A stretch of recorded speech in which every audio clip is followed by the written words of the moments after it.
Absolutely. I mean, the Tribune is a big endorsement for my campaign. We were very happy to receive it. To be quite honest with you, I'm just ecstatic about receiving that endorsement. You know, it's the other newspaper wouldn't endorse me, but this one did. So. And that means what in terms of minority votes, do you think? Well, I mean, you know, I think that I've worked hard across the community, whether people want to break it down into the subcategories and all that. I've tried to work with every group of individuals, from fishermen down here at Coffee Bluff to African Americans across the city to whites. It just depends. I mean, I'm very happy that a majority an African American paper would endorse me and see the work that I've done. That puts value into what I've done across the community for 20 years, so I'm greatly appreciative of that. This would be my 6th term. So. Are you confident? Yeah, well, I mean, we're working hard every day. I mean, we're not taking anything for granted. It's been boots on the ground since the 5th of November, and we'll be that way until the end of the night on the 3rd. So there's not a moment that we're not doing something or going somewhere or seeing somebody, knocking on a door, putting up a sign. It's a busy campaign. And it kind of takes me back to the first campaign.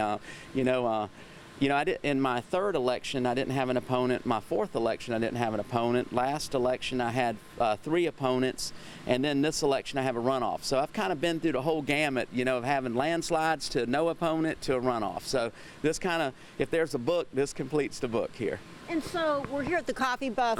Do you think this is one of the bigger accomplishments? Yeah, this is one of the biggest accomplishments that we've made in the 20 years that I've been on. This is the Marina. It's the only municipal marina in the city. It represents a $6.5 million investment of public funds. And I want to point out SPLOST dollars that were made here to secure public access to the water for all people, but also create a beautiful space for individuals to come to and launch their boats, enjoy the water, enjoy the view, and we even have a park on the other side where families can bring their children and dogs down to just kind of have a day here on the bluff. How about some of the, well, not allegations, but some of the comments that Purtee has made? I just talked with him yesterday. He says, accomplishments have been made, but you need sidewalks and you need a lot of things like that that haven't been done.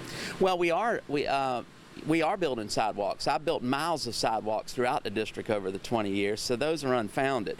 And in fact, in the SPLOST that just passed on November the 5th, there are sidewalks for Coffee Bluff, White Bluff Road, Largo Drive, and Windsor Road. So those are unfounded. And, if I were if I was somebody who had come in 2nd place, I would be attacking the #1 spot too. So. And so, talk to me a little bit about the new council. First of all, we have 6 new members of the City Council. That can't be discounted.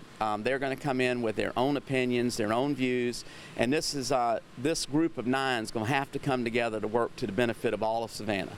So let's get beyond the fact that there are 6 new members of council, and whoever else gets elected, whether it's Eddie or Van, whether it's me or my opponent, that has to move with this 6 that are already there, and of course Dr. Shabazz.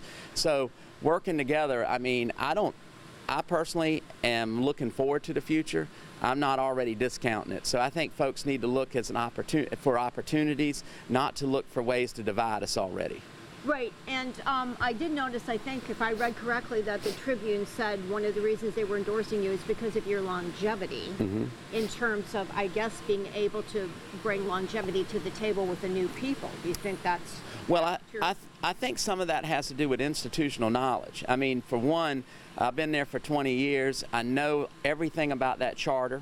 I know everything about how this bureaucracy is supposed to function, and I think that I could be of assistance to some of the new members in understanding how it functions so that they can not go awry of the law. And I think that that's going to be real important. And whoever wins this election has to deal with the fact that we have a bunch of new people that came in with ideas, but sometimes those ideas, once you're on the other side of that election, it's a different story of how you implement them. And I mean, it's going to take a lot of work, a lot of strategy, a lot of coming together, a lot of meetings, but also understanding how things work in government to make it happen. And I think that that could be a benefit to some of those folks. How are you going to get your voters out? Well, we're going to get them there any way we can. We're reminding them that, there's early voting going on right now. We're letting them know that they can still get absentee. And of course, on the 3rd, 3rd, and we'll probably be doing some more other organization on mobilizing our voters and all. But so far, we're very happy with the numbers that are already going and voting early, and I'm very appreciative and hope that a lot of people else, because of the holidays and all that, will take advantage of the early voting so that they don't get caught, in a bad weather or an illness or whatever on the 3rd of December. This is not from your opponent, but I did notice there's some stuff on Facebook about whether you live in the district or not. I think there's a famous car dealer that offered a reward and everything. I've never lived anywhere else, and I challenge. In fact, I want to go claim that reward for myself because I could use the money for the campaign. Because I've lived where I live my entire life and haven't lived anywhere else. And that's the Vernonburg address? Yes. Okay. Yes. Where do you think that comes from?